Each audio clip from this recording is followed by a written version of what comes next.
Yan. So, ang scope naman ng tutorial natin ngayon is about naman sa paggamit ng controllers sa Laravel. So, para saan ba si controller? So, si Laravel kasi is meron siyang MVC framework na tinatawag. So, meron tayong models, view, chat, at controller. Kumbaga, hindi siya language, siya po ay framework.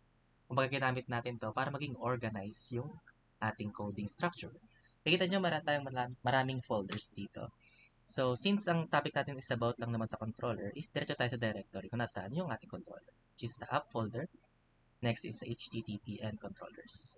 So, yung controller po, ito po yung ginagamit natin para mag-generate ng mga logics or yung pinakang gagawin ng ating application. Which is example is kailangan natin mag-generate ng another page. So, meron tayong mga example dito ng ating controller na generate ng Breeze na in-install natin. So, makita dyan, meron tayong auth na folder. And then, nandito yung mga controllers ng ating Breeze.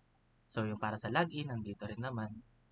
Yan, kumbaga, nag-generate siya dito ng, or nag-render siya ng page na auth login.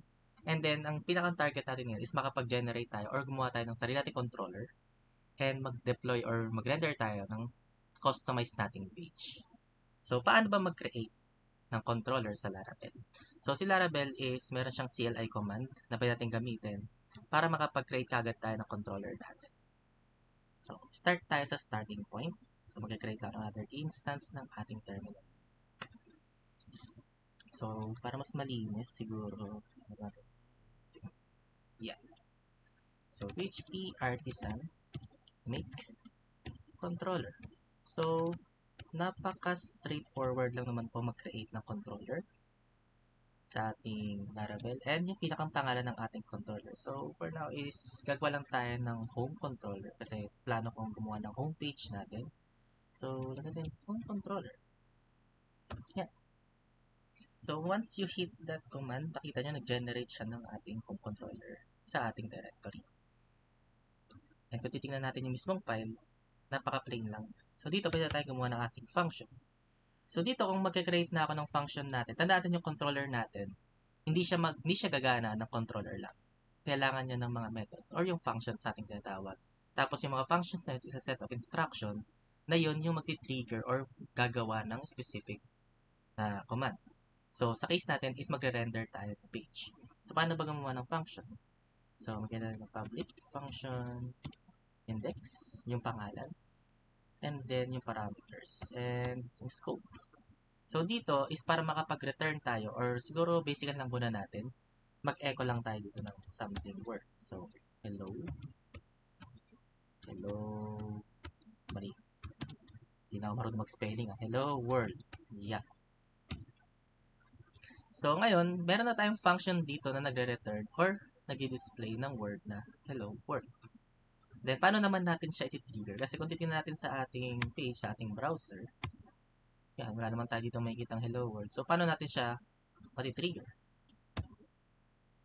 So, example dito, gusto ko pag login ko ngayon, instead na mapunta dito sa pinakang dashboard natin, mapunta tayo dun sa ginawa nating page or dun sa ginawa natin. So for now, isi-trigger lang muna natin itong controller right after natin makapag-login. So kumbaga, magbibigay lang tayo ng directives or ng instruction kay Laravel para makapag-trigger tayo ng ganito. So for now is, iti-trigger ko muna to via web.php or sa ating routes. So try natin siya. Dito sa routes naman, ito yung gagamitin natin para makapag-trigger tayo ng controller. So, dito sa web.php, so mapapansin nyo din meron tayong sets of routes dito na kung saan once na na-trigger or na hit nila yung URL na /dashboard, mapupunta siya doon sa pag-return ng siya ng render ng dashboard page. Pero for now, is try nating i-render or try nating gamitin ito controller na ginawa natin. So, gawa tayo ng sarili nating routes dito. Route. So, gamit na tayo ng get method. So, basic lang naman yung syntax dito. Baga, mayroon tayong ginagamit na route class and then yung pinaka-get natin na method which is meron din naman siyang post and delete and patch or put yung basic command sa ating URL or yung basic method. Then, right after that is yung ating URL. So, maglagay tayo dito ng siguro hello world. Hello world. Yan. Tapos, yung pangalawang parameter is yung ating controller na gagamitin. So, sa case natin is yung home controller. So, paano ba yan? Game lang. Home controller.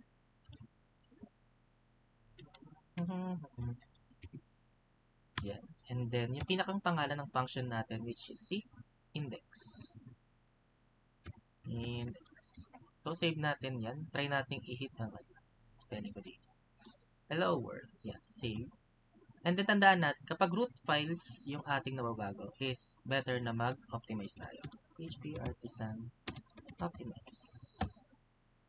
Yan. So, okay na siya. So, copy lang natin itong hello world. Kaya kung matitrigger natin or magre-return siya ng word na hello world. So, try natin tanggalin ito. Yan, nakita niyo, nag-return siya. So, ngayon, ang ginagawa lang ng functions natin or ng function na index natin is nagre-return lang ng string na hello world. So, paano naman natin i-render yung customized or yung designated na page natin? So, sa ating example, try lang na muna natin i-return ulit yung page na mismo, kumbaga ginamit lang din ni Breeze, which is yung ating dashboard page. For now is, ito lang din muna i-return natin para lang masabi natin na nagre-return ng tama yung ating controller. So, dito, may basic syntax lang din naman para makuha natin yung page na gusto natin. Tandaan natin, sa front end natin, since naka-react tayo, mapapansin nyo, itong structure to is react talaga siya. Pasok lang isa sa resources and then pasok sa JS na folder na andun yung pinakang react natin, framework natin. So, try natin i-return yung dashboard. So, natin dito return response or return inertia. Yan. Kumbaga yung class ng inertia. And then render. And then parentheses. Lalagyan natin yung parameter dito ng ating pangalan ng page. Which is for sa example lang natin, lagyan natin to. So dashboard lang lagay natin. Okay. Maintindihan nyo na ang tinatawag natin is .jsx. So testing natin to. Try natin i-refresh ulit to. Tandaan natin na nasa ibang route sa tayo. Nasa hello world. So kung i-refresh ko to, expected natin yung welcome dashboard natin yung bubulaga sa atin. Which is gumana naman. Ngayon, since meron na tayo, nare-render natin ng tama yung tinatarget nating page, ngayon, gagawa tayo ng sarili nating page. Madali lang naman yun. Right-click nyo dito, and then mag-create tayo ng file. So, sabihin natin siya ay home.jsx. And then, lagay natin dito yung pinakang React template natin. Copy lang muna natin to sa dashboard. And then, paste lang din natin dito.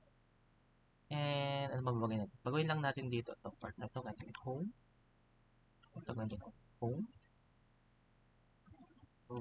Home.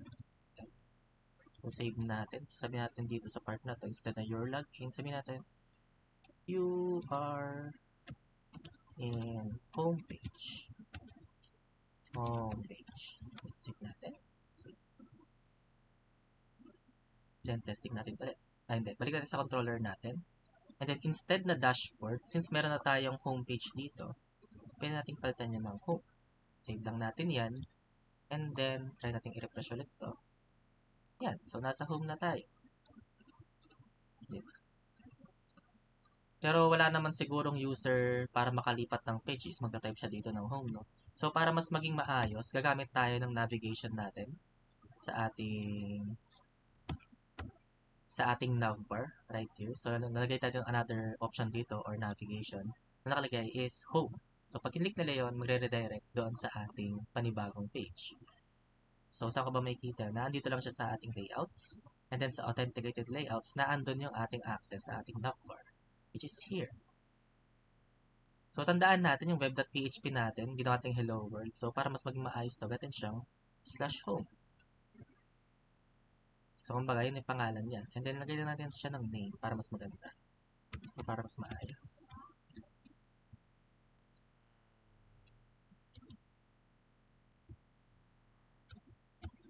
Home. Save. Authenticated layout. Nandito yung ating list ng ating navigation. So, copy lang din natin itong isa. Paste natin. Lagay natin. Oh. And then, bagay natin yung dashboard out niya. Natin siya. Home. Save. And siya ay mag-error since hindi tayo nag-optimize. Kung mga di niya pakilala itong part na to. Yan. Fresh. Yan. So, meron tayong home dito ngayon. Pag click natin is, yan, redirect na tayo sa ating homepage. Diba? Napakadali lang. So, kumbaga sa scope ng naturo natin is nakapaggawa tayo ng controller, which is yung ating home controller. Gumawa tayo ng function na nagre-return or nagre-render ng ating homepage. So, basic lang naman yung syntax niya. Lagyan nyo ng return, inertia, and then render yun. Yan. So, marunong na tayong mag-create ng controller. And basically, yung controller natin, marami pang kayang gawin yan. Example is, kailangan muna natin kumuha ng mga data sa ating database, and then saka natin return yung pinakang view file. So, yung mga topic na yun is next natin sa next video natin ilalagay. So, for now is, yun lang muna yung topic natin. And, kita-kita na lang ulit sa ating next video.